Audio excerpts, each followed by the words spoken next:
Welcome to Your Life Academy. Today we're going to be talking about relationships, and a lot of disorders come with that. There's narcissist, bipolar, schizophrenia, depression, anxiety, borderline. If you or anybody that you know have this, go seek a professional. Try to get the person that you know to get some help if that's a viable option. The deal with it is we have our own issues, maybe something from that list, and we're dealing with people that have something from that list, and we're trying to combine the two. It doesn't always work out. So this is going to be talking about relationships and dealing with people that have disorders or yourself and trying to combine that. Let's get started.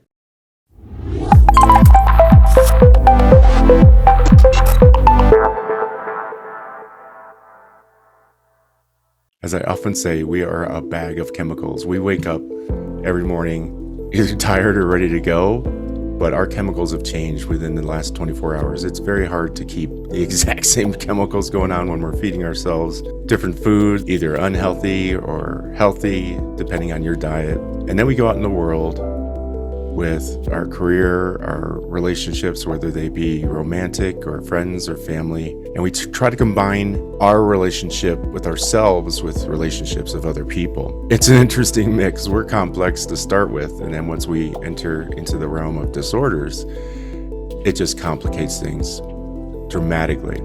So as I mentioned before, this is not a lecture on disorders. If you have any of those, please seek some help.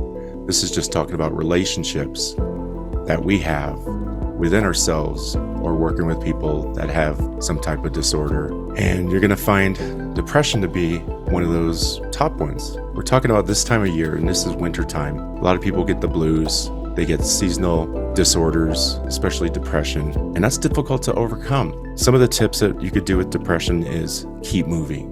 Keep moving. Keep moving with friends, family, your relationships. Keep doing stuff that keeps your mind off of it and hopefully gets you out of it in some short fashion. Going back to your roots of hobbies, things that you like. One of the hardest things with depression is reconnecting to things that you've liked in the past, because the only thing that you want to do for most people is to get away from the things that you like. So it's important to connect with your hobbies, your base. And when it comes to other people, you really got to do some goal setting. Let me give you an example. I've had somebody in my life for my whole life, and recently that came to a head, and I had to decide whether or not to keep this person in my life. What's the value of it? What's the value to them of me being in their life? And I decided to not be in their life anymore. That was very difficult, but as I look forward to my goals, that person was holding me back, and the less I have of that, the better. That person is now gone. If they're going to re-enter my life at some point, I have no clue. But for now, that's going to help me reach my goals and not be a distraction to me. One of the other things that you could do to help a relationship with yourself and with other people is starting to build a social network if you don't have one now. That isn't always easy, and especially now. We've just gone through a massive pandemic. It's still going on, but to a lighter degree. People are online more often, digital friends, digital relationships, and what's less common now is going out into the public and meeting people. But you can still, whether it's at a bookstore or grocery shopping, wherever you go, doing errands, things like that, you can still make relationships by just opening up. Some of the fun things that you could do when talking to, let's say, somebody at a register, instead of asking them, how's your day? That's pretty boring. That's bullshit. That's a bullshit answer. And what's their answer back? Good. How's your day? Good. Ask them how their shift is going. They're going to open up.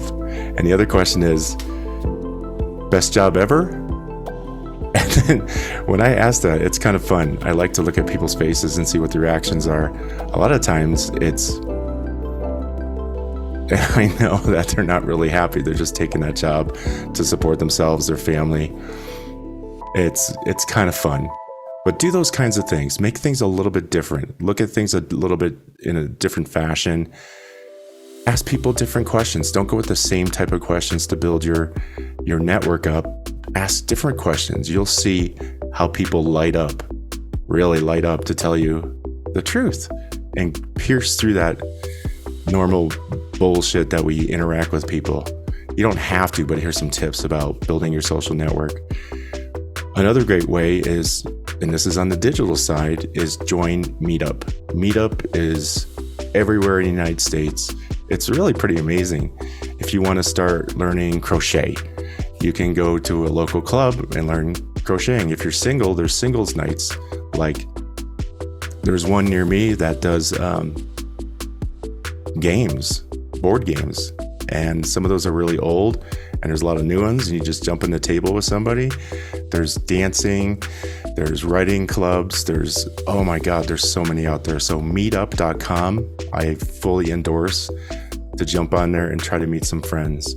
Look for career patterns, like new skills that you want to learn. There's tons of free Zooms out there to jump in, interact with people. And it's a great way to build your relationship that way. So kind of a short discussion today, but relationships are really important. If you take that away, we start to deteriorate mentally. If you ever seen, this is kind of an extreme example, but prisoners that go into isolation lose their mind pretty quickly. They think they're tough, they've got this, they're gonna last X amount of days. And a lot of times they lose their shit. They're gone until they get reintroduced into not the public per se, but the general group that they normally hang out with. There's some good examples in your mental health, in building your relationships with yourself. If you're in trouble with any type of disorder, go get some help with a professional. If you're having troubles with somebody else, consider what to do with that relationship. Should you really carry it forward? Is it going to meet your goals, carrying that person along with you? And it could be a long-term relationship or short one. I'm just saying, question it and then decide what to do with it. That's it for now. Please like and subscribe and get some notifications, and we'll talk soon. Hey guys, thanks so much for watching the video. We hope to make a whole bunch more for you. If you could just like it, subscribe, and hit the little notification button, we'll just keep cranking them out. Until next time, see ya.